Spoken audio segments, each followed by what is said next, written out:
Brad LaRocque, lead runner for the Panthers cross-country team, was inspired by Eastern and one of its alumni to come to Eastern and join the team. It was my sophomore year. I got introduced to Mr. Sipple, and he actually told me all about Eastern. And it was a 10-minute conversation. When he got done, I said, I'm going to Eastern.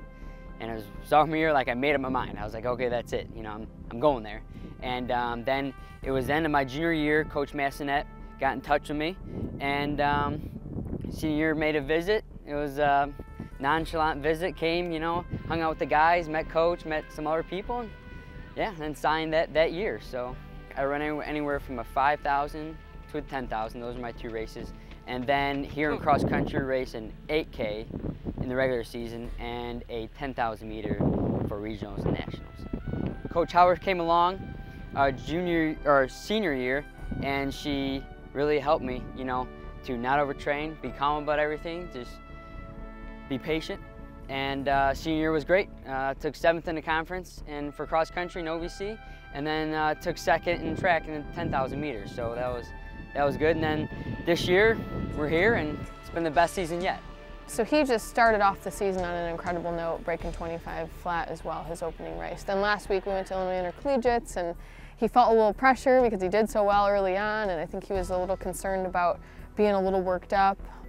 This was also the race that he found out last year that his sister Amy had leukemia, so there was a lot of emotion involved in the race, and I think he was concerned about how all that would work with him and mentally and physically, and he ran unbelievable. It was about the 20th fastest time ever by a EIU Panther, and his PR by about 13 seconds, and 6th overall and place-wise, and he's running with kids that have been All-American, so he knows he's fit, he's ready to go, and he was able to do all that with a lot of emotion behind him. Without Brad on our team right now, we'd be a completely different team. I mean, he's a vocal leader as well as leading by example, but more than anything, he just wants everyone to be their best, and he wants to be the best that he can be at everything that he does. Brad and his coach have a strong bond because he may be the leader, but she keeps the team going. If we have a bad race, she'll bring a positive out of it. Somewhere she'll bring a positive out of anything. You know, she's like my second mom in a way.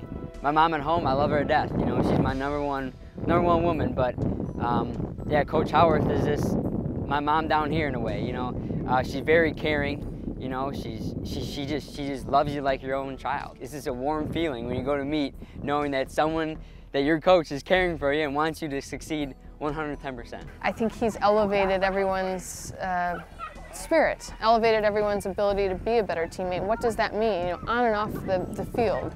Because sure, it's easy to be a good teammate during a race, but when your sister's, you know, has leukemia and she's not doing well, you know, it's amazing how people rallied around him. And then you go to her wake or in your funeral and you see as many people on the team, almost the whole team was there. Last weekend was Illinois Collegiates, and a year ago from that meet, my dad came and he was real pale, and it was after the meet he told me that my sister was diagnosed with leukemia. And yeah, I think at the start I was so shocked, you know, that I was like, oh, this can't be happening to my sister, you know, there's no way. But yeah, she battled leukemia for 9 months, and then all of a sudden I got a call from my dad saying that she actually beat leukemia. And I was down here going crazy, and my family was too. Then all of a sudden, 3 weeks after that, they said that she has pneumonia. And it was a week later that she passed. These purple bracelets, we wear, all our family and my teammates, we have them. It says, "We love you, Amy," and then hope, faith, courage, and strength on them. And I also wear a headband. It's black, and it's in purple lettering. It has Amy on the front and my dad on the right, my mom on the other side, and then it actually has LaRocque Racing on the back. And LaRocque Racing is my family, my friends, everybody that has been behind me through thick and thin throughout my whole entire life. Ever since his sister Amy passed away, he now has what other people call a spiritual guide. Coach Howard had a plan. Okay, we weren't supposed to go out so fast, you know, and we were around 3K. And my sister was like, well, they're getting away. You know, we're going too slow. And told her, we have a plan, you know. And at 6,000 meters, Coach Howard said, you know, you can pick it up and you can start to roll and pick up guys. And at 6K, I heard my sister say, oh, finally we're rolling. She's with me everywhere I go. I hear her talk, you know, during meets, during workouts. Yeah, I think about her all the time.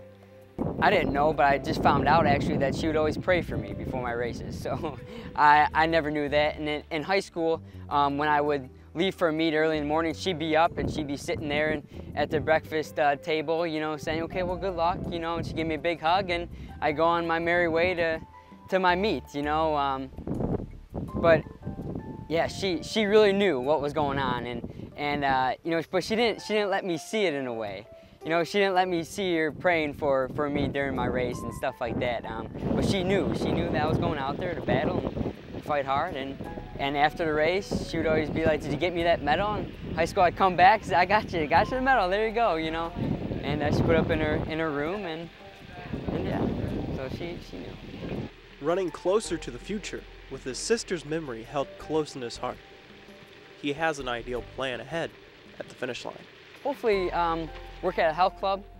You know, I was going to be a PE teacher, but then I figured, well, to me, some kids in high school, you know, they want to be fit, but sometimes when you bring them to the gym, they're like, oh, you know, and they kind of slack. But I want to help people out. You know, I want to work at a health club, and a lady come up to me and be like, okay, you know, I want to start running, you know, or look, I think I'm overweight, you know, how do I lose this weight? You know, I want to help him or her do that so that they can live longer.